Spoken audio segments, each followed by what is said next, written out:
ఒక సామ్రాజ్యం ఎలా పుడుతుంది? రెండు హృదయాల ధైర్యం చరిత్రను ఎలా మారుస్తుంది? బంధనాల నుంచి బయటపడ్డ సంకల్పం సింహాసనంగా ఎలా మారింది? కత్తి కన్నా విశ్వాసం శక్తివంతమా? ఒక్క గురువు మాట ఇద్దరు వీరుల జీవితాలను ఎలా మలిచింది? తుంగభద్ర తీరంలో ఒక కుందేలు దూకుడు సామ్రాజ్య సంకేతమా? ఇవే ప్రశ్నలు అంతర్ముఖంగా సాగే అనగనగాలోని నేటి కథనమే హరిహర బుక్కరాయల ధైర్య సాఫల్యం, విజయనగర సామ్రాజ్య ఆవిర్భావం.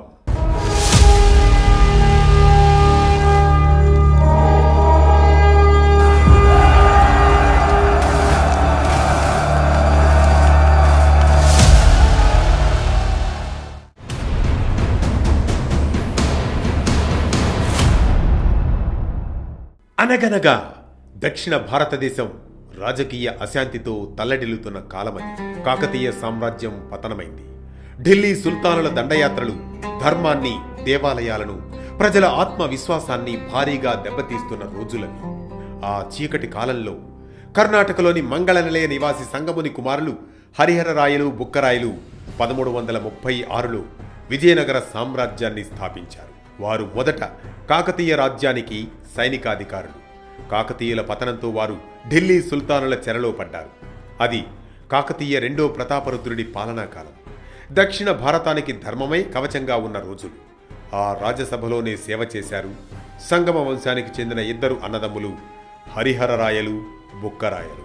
అన్నా, కాకతీయ ధ్వజం కూలిపోనుందా అంటూ బుక్కరాయలు హరిహరరాయలను ప్రశ్నిస్తాడు. బుక్కరాయ, కాలం కఠినంగా మారుతోంది, కానీ ధర్మం ఎన్నటికీ మాయం కాదు. అంతలోనే మహమ్మద్ బిన్ తుగ్లక్ దండయాత్ర. కాకతీయ రాజ్యం కూలిపోయింది. సంగమ సోదరులు ప్రాణరక్షణ కోసం కంపిలి రాజ్యంలో ఆశ్రయం పొందారు. కానీ తుగ్లక్ ఆగలేదు. కంపిలిని ఆక్రమించాడు.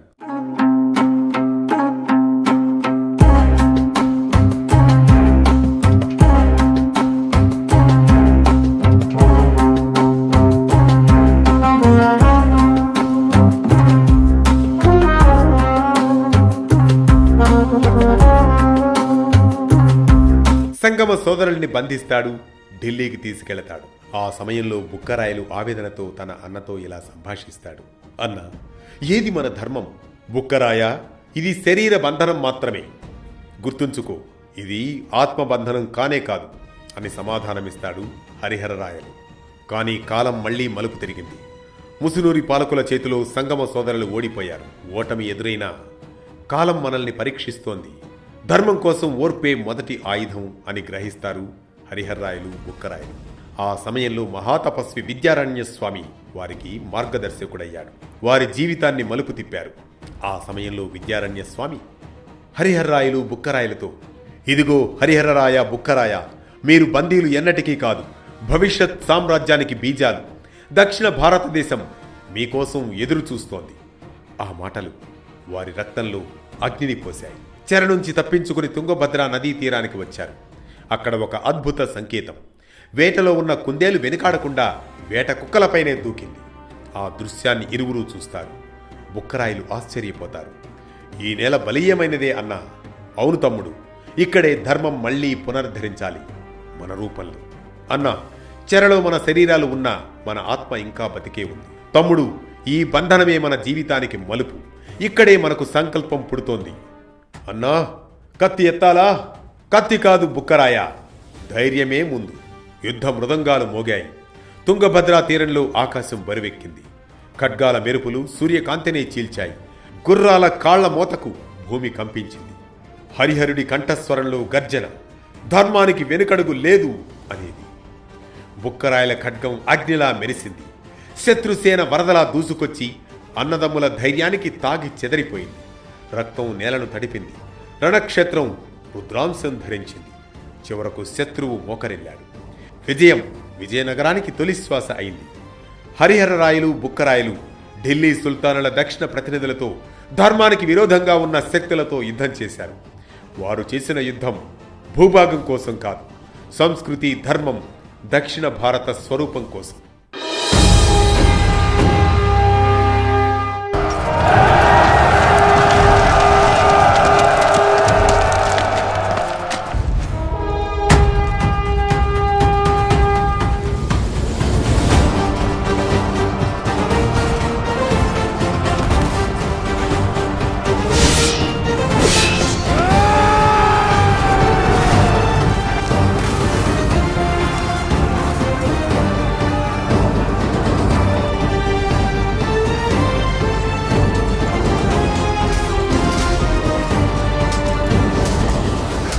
శత్రువు వెనుదిరిగాడు.